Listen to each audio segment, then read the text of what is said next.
అబ్బో ఇక్కడ కేజీ చీరలు కొంటే అర కేజీ చీరలు ఫ్రీ అంట. మంగళ్య షాపింగ్ మాల్ కేజీల్లో సేల్, టన్నుల్లో ఆనందం. ఐ డ్రీమ్ ప్రేక్షకులకు నమస్కారం. వెల్కమ్ టు మహిళా మనీ.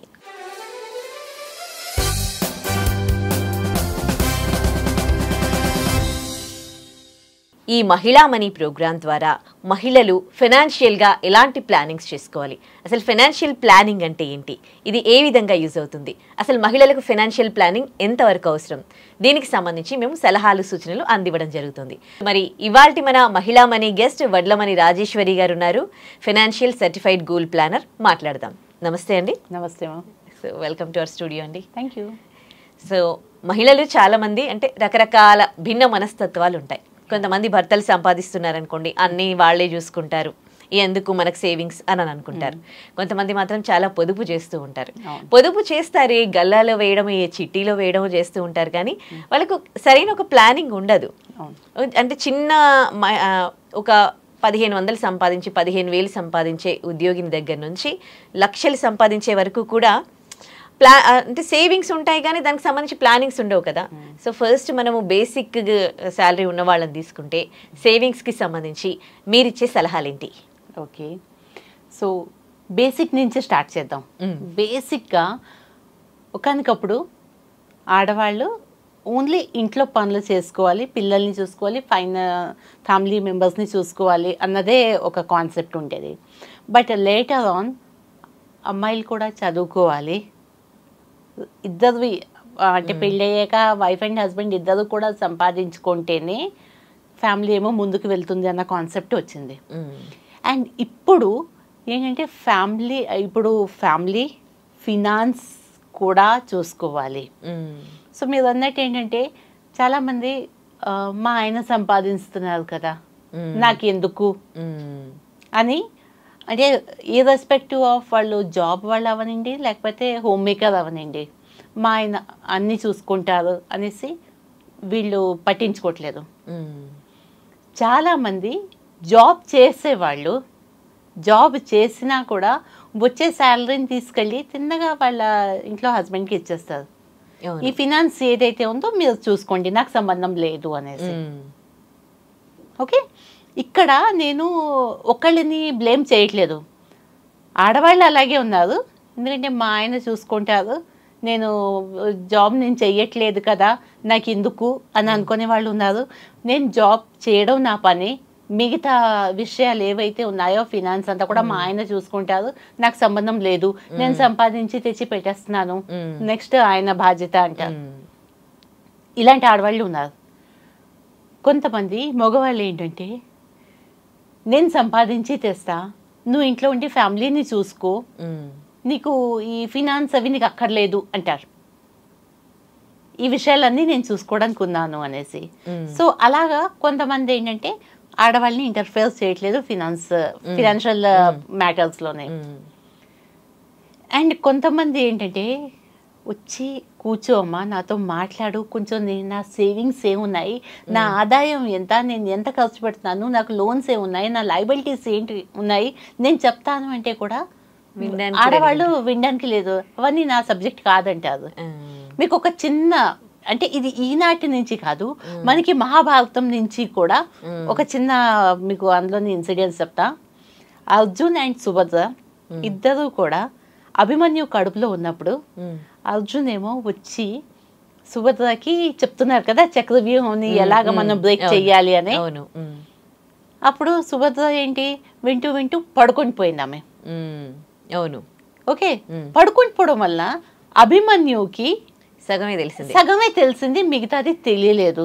అవును, ఇప్పుడు సుభద్ర ఎందుకు పడుకొని పోయింది? తను చూసుకుంటారు కదా, యుద్ధంలో వెళ్ళి నేను యుద్ధం చేయాలా ఏంటా, ఇది నాకు సంబంధించింది కాదు కదా. వెళ్ళి అక్కడ యుద్ధ భూమిలోని యుద్ధం చేసేది అర్జునుడు. అవును, ఆ చక్రవ్యూహాన్ని ఎలాగా బ్రేక్ చేయాలన్నది నాకెందుకు అనేసి. కానీ అయ్యో కడుపులో అభిమన్యు కూడా ఉన్నాడు, అభిమన్యు వింటాడు అన్న అవగాహన ఆమెకి లేదు. రైట్, కాబట్టి ఏమైంది, అభిమన్యు లోపలికి అయితే వెళ్ళారు కానీ బయటికి ఎలా రావాలన్నది తెలియలేదు. సేమ్ థింగ్ చాలామంది ఇంట్లోని మగవాళ్ళు ఎవరైతే నీకెందుకు నీ ఫినాన్షియల్వి అన్నీ నేను చూసుకుంటున్నాను కదా అనేసి అన్నీ నేను చూసుకుంటానని చెప్పకుండా ఆడవాళ్ళకి అందులో ఇంటర్ఫేర్ చేయకుండా ఉంచుతారు. అండ్ ఇన్ కేస్ వాళ్ళకి అన్ఎక్స్పెక్టెడ్ ఏదైనా జరిగింది అనుకోండి, అన్ఎక్స్పెక్టెడ్ జరిగినప్పుడు ఫ్యామిలీ వాళ్ళు ఫ్రెండ్స్ వాళ్ళంతా ఏమంటారు, అసలు ఏంటి సంపాదించాడు, ఎక్కడ పెట్టాడు, ఎవరికి ఇచ్చాడు, ఏమీ కూడా చెప్పలేదు, ఇప్పుడు ఆ అమాయకురాలు పాపం అసలు పిల్లల్ని పెట్టుకొని ఎలాగ బతుకుతుంది అని. అప్పుడు ఈ మనిషి పైకి వెళ్ళిన వాళ్ళు అక్కడి నుంచి పైనుంచి చూస్తూ బాధపడతాడు కదా, అయ్యో నిజంగా నేను ఎందుకు చెప్పలేదు. అవునా? Okay, let's come to the scenario number 2. చాలామంది మగవాళ్ళు వాళ్ళ ఇంట్లో ఆడాది జాబ్ చెయ్యకపోయినా కూడా ప్రతిదీ వచ్చి వాళ్ళు చెప్తూ ఉంటారు వాళ్ళు. ఎందుకంటే ఈక్వల్లీ వాళ్ళకి ఏంటంటే నువ్వు కూడా తెలుసుకోవాలి అనేసి. అండ్ ఈ మొత్తం లిస్ట్ అంతా ఉంటుంది కదా, ఎక్కడ సేవింగ్ ఉంది, ఎక్కడ లయబిలిటీస్ ఉన్నాయి, ఏ ఇన్సూరెన్స్లు ఉన్నాయి, అవన్నీ చెప్తూ మధ్యన ఒక మాట వదులుతారు. ఒకవేళ ఇవాళ నేను ఉన్నాను, రేపు నాకు ఏదైనా అయితే నీకు తెలుస్తుంది, అబ్బాబ్బాబ్బా వద్దండి నాకు అవన్నీ సంబంధం లేదు, మీరు అవన్నీ చూసుకోండి అంటారు ఆడవాళ్ళు. ఓకే, ఎందుకంటే ఎక్కడైనా నాకు ఏదైనా అవుతుంది అన్న పదం వద్దు, మీరు అవన్నీ చెప్పొద్దు అంటారు. వాళ్ళకి నిజంగానే ఏదైనా జరిగితే పాపం వాళ్ళు కూడా పైనుంచి చూసి చెప్పాను కదా వేరేదానా, లైఫ్ అన్నది మనకి తెలియదు, ఎప్పుడు ఏమవుతుందో అన్నది. ఆ రోజు నువ్వు విని ఉంటే ఈ రోజు నీకు ఈ బాధలు కష్టాలు ఉండకపోయేవి కదా, రైట్? కాబట్టి ప్రతి ఒక్కళ్ళు జాబ్ చెయ్యనిండి చెయ్యకపోనిండి, ఓకే, ఇంట్లో మగవాళ్ళు చెప్పకపోయినా కూడా వాళ్ళకి ఫినాన్స్ గురించి వాళ్ళకి కావాల్సినవి ఏవైతే నీడ్స్, ఇంట్లోని మనం గ్రాసరీ తెచ్చుకున్నామా, మెయింటెనెన్స్ పే చేసామా, కరెంట్ బిల్ ఇచ్చేవా లేదా, పనమ్మాయికి చాకలమ్మాయికి ఇచ్చేవా లేదా, ఇంత టిప్తో అక్కడితో క్లోజ్ చేయొద్దు. నెక్స్ట్ మన ఫ్యూచర్ ప్లాన్స్ ఏంటి, మన పిల్లల కోసం అనేసి, చదువు కోసం అనేసి మీరు ఏం ప్లాన్ చేస్తున్నారు, మనకి హెల్త్ అవన్నీ మనకి హెల్త్ ఇన్సూరెన్స్లు అవి ఉన్నాయా లేదా, okay, what about our retirement, ఎప్పుడు ఇవేనా అంటారు. ఓకే, ఏదైనా ఒక మ్యారేజ్ యానివర్సరీకి ఎక్కడికైనా బయటికి వెళ్దామా, ఒక హాలిడే ప్లాన్ చేద్దామా, ఓకే, లేదా మనకి అంటూ ఒక ఇల్లు కొనుక్కుందామా, ఇలాంటివన్నీ ఏవైనా మంచి ప్లాన్స్ ఉన్నాయి కదా, అవి కూడా కూర్చొని వాళ్ళ హస్బెండ్తోని మాట్లాడాలి. అండ్ హస్బెండ్ దాకా ఎందుకు, చిన్నప్పటి నుంచి పేరెంట్స్ దగ్గర ఉన్నప్పుడు ఒక అమ్మాయి ఏమో అన్నీ కూడా అంటే పుట్టింట్లోనే కదా చదువుకొని చేసి అన్నీ నేర్చుకుంటుంది. So she has to involve. And అమ్మాయిలు ఇంటి విషయాలు అంటే చాలామంది మొత్తం వాళ్ళ ఫాదర్కి కూడా హెల్ప్ చేసేవాళ్ళు ఉన్నారు. బిజినెస్లో దాంట్లో హెల్ప్ చేస్తారు, కరెంట్ బిల్లులు అవి ఏమైనా పే చేయాలన్నా, ఏమైనా మెయింటెనెన్స్లు చూసుకోవాలన్నా కూడా. సో ఈ ఫైనాన్షియల్ ఏదైతే ఎడ్యుకేషన్ ఉన్నది కదా, అది పుట్టింటి నుంచి స్టార్ట్ అవ్వాలి. పుట్టింటి నుంచి స్టార్ట్ అయ్యి తను జాబ్ అది చేసుకున్నప్పుడు తీసుకెళ్ళి ఆ డబ్బులన్నీ కూడా డాడీకి, దాని తర్వాత పెళ్ళి అయ్యాక భర్తకి ఇచ్చేసి నా పని అయిపోయింది అనేసి అనుకోకుండా, ఓకే, ఇక్కడ వాళ్ళ ఫాదర్ దగ్గర నేర్చుకోవాలి.